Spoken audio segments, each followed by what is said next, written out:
नमस्कार, जय हिंद, जय भारत। भारतीय अवाम ताकत दल अपने भारतीय भाई बहनों अर्थात अपने देश भारत की जनता अर्थात अपनी भारतीय अवाम से भारतीयता आधारित आपसी श्रद्धा, भारतीयता आधारित आपसी स्नेह, भारतीयता आधारित आपसी प्रेम, भारतीयता आधारित आपसी अखलाक मोहब्बत, भारतीयता आधारित आपसी सहयोग, भारतीयता आधारित आपसी सम्मान, भारतीयता आधारित आपसी एकता, भारतीयता आधारित आपसी भाईचारा, भारतीयता आधारित आपसी सद्भाव को समझने व आत्मसात करके वैसा ही आचरण एवं व्यवहार करने हैं और इसके पूरे देश में प्रचार प्रसार करने हैं और इसकी अहमियत और महत्व को प्रत्येक देशवासियों को समझाकर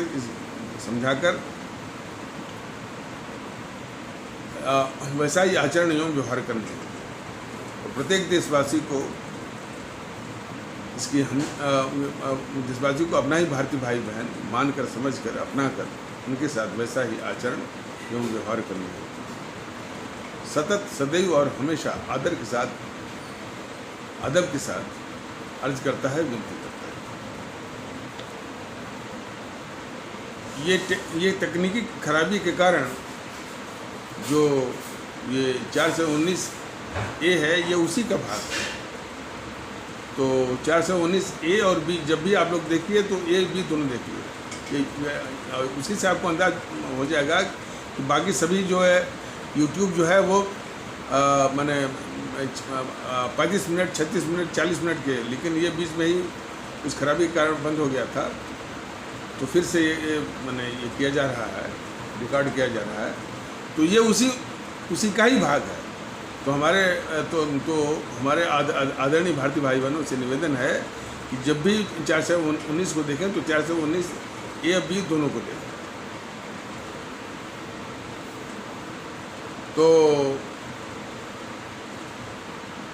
तो वही कहा जा रहा था कि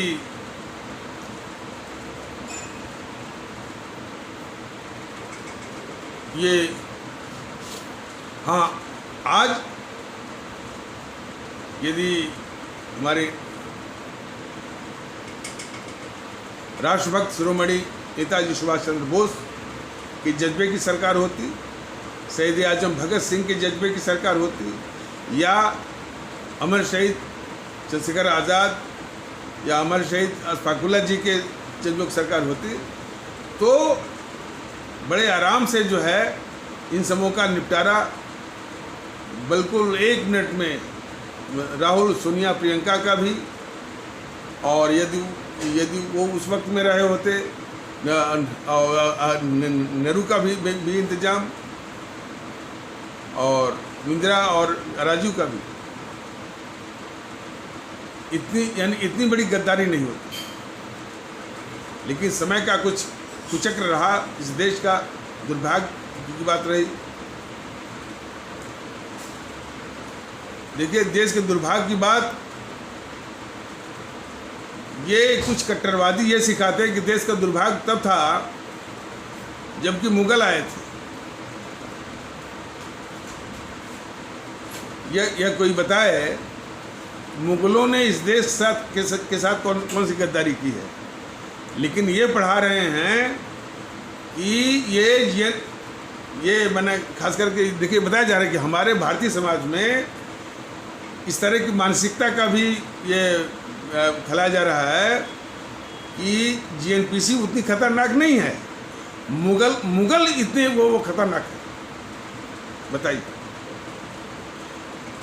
जिन मुगल शासकों ने इस मुल्क को बहुत कुछ दिया हुआ है,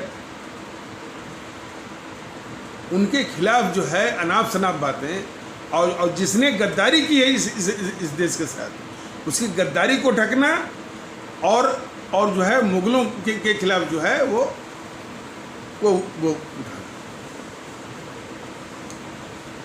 पांथिक कट्टरता एक कारण रहा है। लेकिन पांथिक कट्टरता का ये मतलब नहीं है। मुगलों के शासन में भी तमाम दूसरे पंथ के लोग उसमें शामिल रहे हैं, अच्छे अच्छे पदों में रहे। बीरबल क्या थे? ब्राह्मणी थे ना, और कितना सम्मान मिला था उनको अकबर के दरबार में। मान सिंह को कितना सम्मान मिला था, लोग भूल जाते हैं। जहांगीर के न्याय को महत्व देने की आवश्यकता है, बजाय कि राहुल के इस दिन रात प्रलाप सुनने के लोग ये मुल्क वो याद क्यों नहीं करता है जहांगीर का न्याय। शेर शाह सूरी ने जो जीटी रोड बनवाई, और जीटी रोड बनवा करके वो जो है वो सराय बनवाई, वो माने मुसाफिरों के लिए, यात्रियों के लिए पेड़ लगवाए। आज उसके महत्व को कुचल करके बस ये माला जब भी जा रही है कि नेहरू ने क्या वो किया, मैंने नेहरू का कितना महान है, ये गांधी कितना महान है, और जो है वो राजीव कितना महान है। लानत है इस सोच को।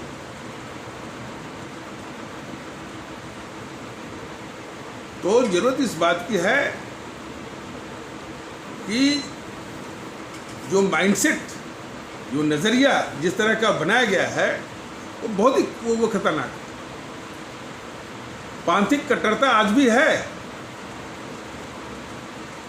लेकिन उसकी समाप्ति तभी संभव है जो कि इस पांथिक कट्टरता को हवा देते हैं। हवा देकर के इस समाज में जो है नफरत फैलाते हैं। और वो एक ही पार्टी है, वो जेएनपीसी, गांधी नेहरू परिवार चांडाल चौकड़ी।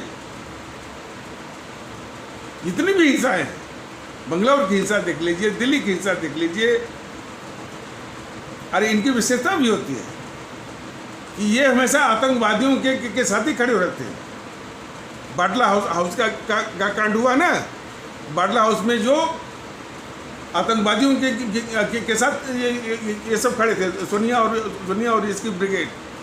लेकिन बाटला हाउस में जो पुलिस इंस्पेक्टर शहीद हुआ शर्मा, उसके घर पे नहीं गए। इन्हीं सब की जेएनपीसी के कारण जो है हौसले मिलते हैं बॉलीवुड के गद्दारों को, शाहरुख को, आमिर खान को। बात हो रही थी ना, शाहरुख और आमिर खान तो कुछ नहीं है, ऐसे तत्वों को इस गांधी नेहरू परिवार चांडाल चौकड़ी के ही कारण जो है वो यशा मिलती है। लेकिन दुख इस बात का है कि ये जेएनपीसी के गद्दारी को नहीं कहेंगे, बस आमिर खान शाहरुख बोलते रहे। देश को यदि निजात पानी है, मैंने किसी भी शाहरुख से, किसी भी आमिर खान से, किसी भी नासिरुद्दीन शाह से, किसी जावेद अख्तर से, तो सबसे पहले निजात पानी होगी जेएनपीसी से।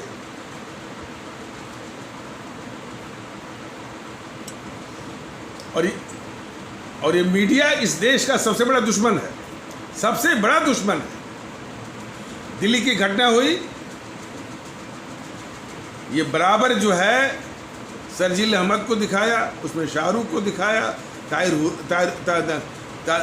ताहिर हुसैन पर तमाम वो बुखार चढ़ाया, अमानतुल्लाह पर तमाम बुखार चढ़ाया। लेकिन इसका सरगना कौन है? केजरीवाल को बचाया, सोनिया को बचाया, और राहुल प्रियंका को बचाया।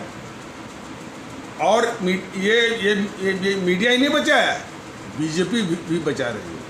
बीजेपी भी राहुल को बचा रही है, सोनिया को बचा रही है, और जो है प्रियंका को बचा रही है। सिर्फ जो है सारा फोकस ताहिर हुसैन, अमानतुल्लाह, सरजील अहमद, शाहरुख, बस ये इस तरह की मानसिकता इस मुल्क के लिए बहुत ही घातक है, बहुत ही घातक है। ये वैसे ही है कि इस तरह की जो देखिए भारत की पूरी क्षमता इसी में तबाह हो रही है, बर्बाद हो रही है। हम लोग बहुत काबिल हैं, विश्व की तुलना में बहुत काबिल हैं, लेकिन ये इन ताकतों की साजिश जरा देखिए कि हमारी पूरी ताकत, हमारी पूरी क्षमता इसी में तबाह हो रही है। इसे सिर्फ जो है नफरत और हिंसा, जिसकी जड़ में है जेएनपीसी। और जेएनपीसी को पालने वाले ये मोदी और बीजेपी वाले और ये चैनल, ये है भारत के खिलाफ साजिश का ये असलियत और जड़ और उसकी जड़।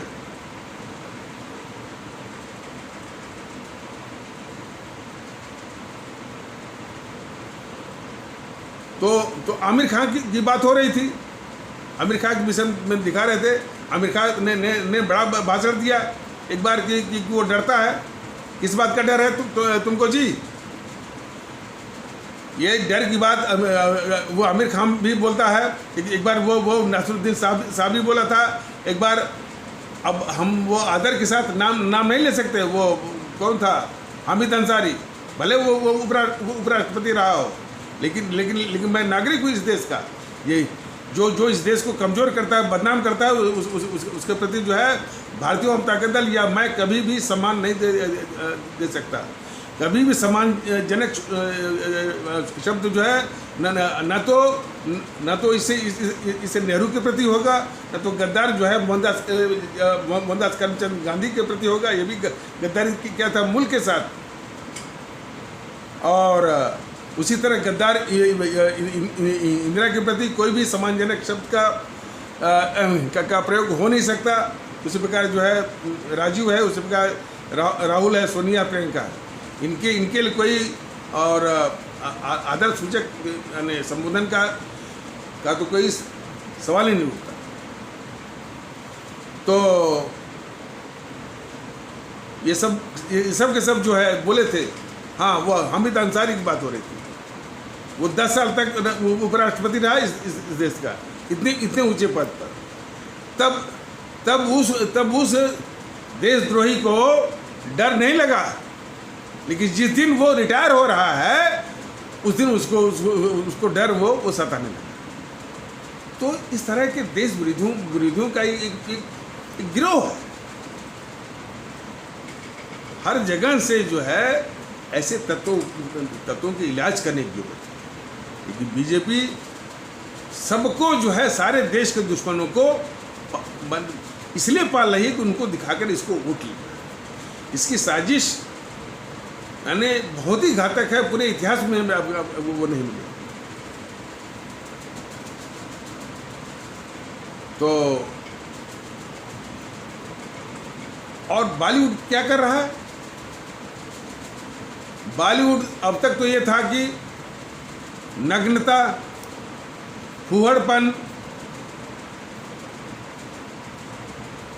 और जिसको अंग्रेजी में कहते हैं वल्गरिटी, न्यूडिटी, ऑब्सैनिटी के द्वारा जो है ये बच्चों की मानसिकता और जो उनका वो यानी नृत्य का जो शैली है, पूरे अवधारणा को बदलना या सांस्कृतिक प्रदूषण से कहते हैं। ये समाज के मनोरंजन के नाम पर जो है पूरा यानी जितने राजनीतिक दल नुकसान कर रहे हैं उतना ये बॉलीवुड का सिनेमा और फिल्म संगीत की तो इन सबों ने ऐसी तैसी करती। आज इनके द्वारा ये प्रयास कर रहे हैं कि जिस फिल्म संगीत को हमारे सचिन देव बर्मन जैसे जिन्होंने एक से एक संगीत दिया, नौशाद साहब के जो है कि संगीत, नौशाद साहब की संगीत इतनी उच्च कोट की, वो दुनिया के रखवाले, मंत्रपत हरिदर्शन को आज इंसाफ की डगर पर बच्चों दिखाओ चल के, शंकर जैक्शन का तू प्यार का सागर है, और रवि, मदन मोहन, सलील चौधरी, रोशन साहब,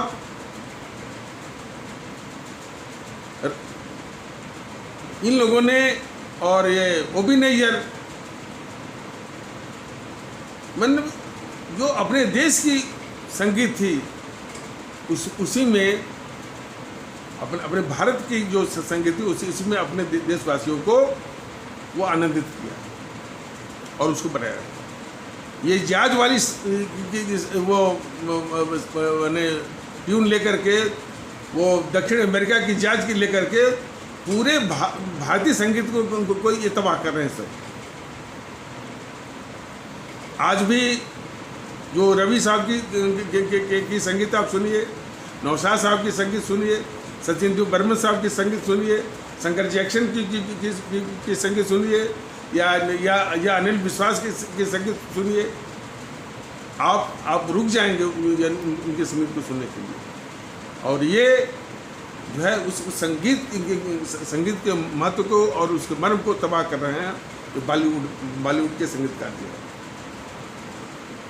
सांस्कृतिक प्रदूषण अलग से कर रहे हैं। और उससे भी बड़ा ये जो है जो अंडरग्राउंड डॉन है, जैसे दाऊद इब्राहिम जो कि अब तो भाग गया, पता नहीं पाकिस्तान में कहाँ रहता है, उसकी जकड़ में है ये बॉलीवुड। और अब तो रिपोर्ट आई है कि ये शाहरुख जो जिस कंपनी का जो कंपनी चलाता है उसका जो साझेदार है वो भारत विरोधी जो है इवेंट करवाता है, सऊदी अरबिया में भी और अमेरिका में। तो ये देश के गद्दार हैं सब। शाहरुख जो है, आमिर जो है, वो जो कमल हसन क्या बोलता है कि नाथूराम गोडसे सबसे बड़ा वो हिंदू आतंकवादी था, और हिंदी का भी विरोध किया था उसने, कमल हसन ने।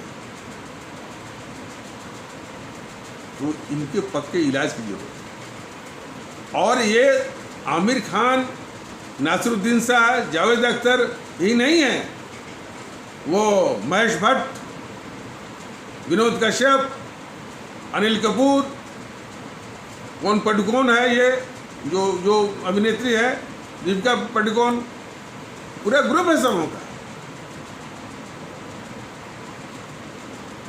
और तो गिनाने की जरूरत नहीं है।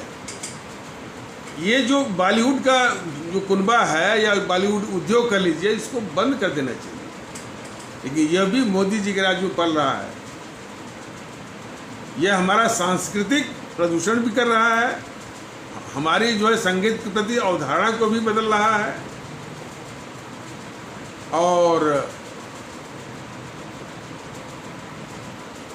और किस तरह के हमारे गीतकार हुआ करते थे। शाहिर साहब का वो संदेश कि तू हिंदू बनेगा न मुसलमान बनेगा, इंसान की औलाद है, इंसान बनेगा। अब वो संदेश कहाँ आता है? तो न तो वैसा गीत मिल रहा है इस देश को, न तो वैसी संगीत मिल रही है, और मिल क्या रहा है? सिर्फ नग्नता, फूहड़पन, नंगापन मिल रहा है। तो इस तरह के उद्योग को मोदी जी बंद कर दीजिए। जब इनको अकल ठिकाने आ जाए कि नहीं भाई, किस तरह का मनोरंजन इस देश के लोगों को चाहिए, जरूरी है, तब इसके बाद जो है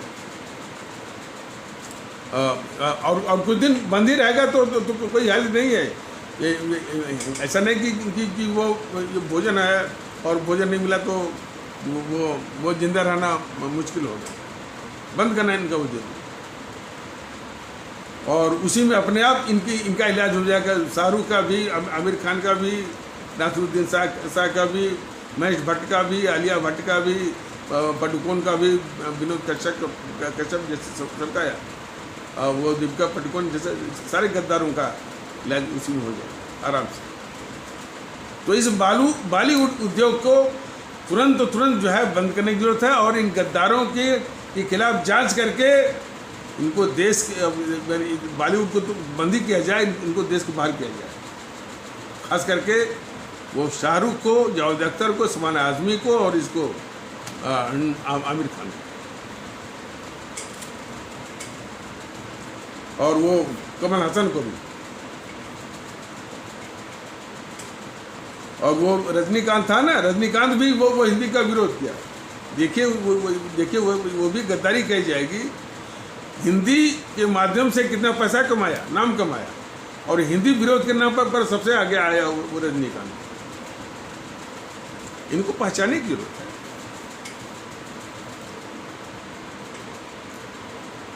तो कहने का मतलब है कि इस तरह की जो घटना, ये तो हाल की घटना हुई, सीएए पर दिल्ली में जो घटना हुई, जामिया मिलिया में जो घटना हुई, अलीगढ़ मुस्लिम विश्वविद्यालय में, नदवा में, और दिल्ली में जो दोबारा घटना हुई, इस सब के पीछे जीएनपीसी और ये केजरीवाल,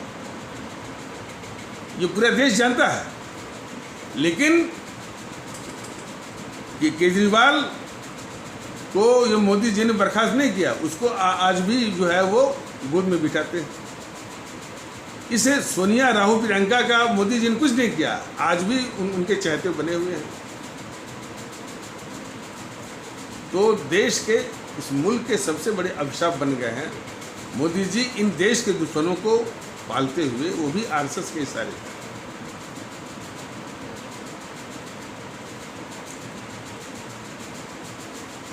तो देखिए, अब ये प्रासंगिक है कि नहीं है, लेकिन प्रासंगिक हो न हो, लेकिन भारतीय जनता दल ये मानता है कि जो भी मुल्क की चिंता करता है वो अब उतना प्रचलित हो कि न हो, लेकिन यदि कोई बात कहता है देश के हित में, तो वो महत्वपूर्ण है और उस पर ध्यान देने की आवश्यकता है। कम से कम ये जो देश के दुश्मन चैनल हैं उनसे तो बेहतर ही है। तो एक खान करके पटना है, पता नहीं कुछ लोग जानते होंगे या नहीं जानते होंगे, पटना में एक खान करके हैं, आईएएस की कोचिंग सेंटर चलाते हैं।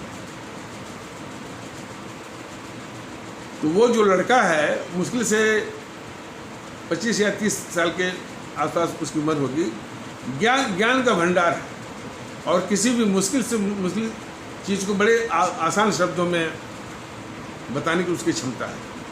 बहुत बढ़िया उसका ज्ञान, और ज्ञान ही नहीं, जज्बा भी बहुत बढ़िया है मुल्क के प्रति।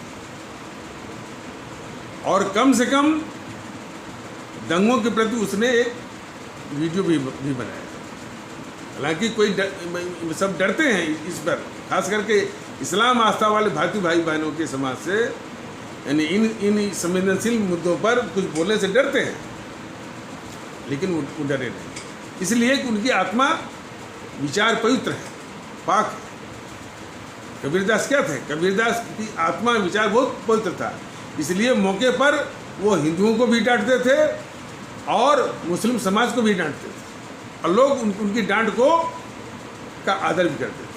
तो वही चीज़ है कि जिसका मन साफ है तो वो इस बात की परवाह नहीं करता है कि कोई क्या कहे। तो उन्होंने एक वीडियो बनाया था कि हमारे देश में इतने दंगे क्यों होते हैं, तो वो देखने की जरूरत है। हालांकि चूँकि वो राजनीतिक तो है नहीं, तो उनका ये कहना था कि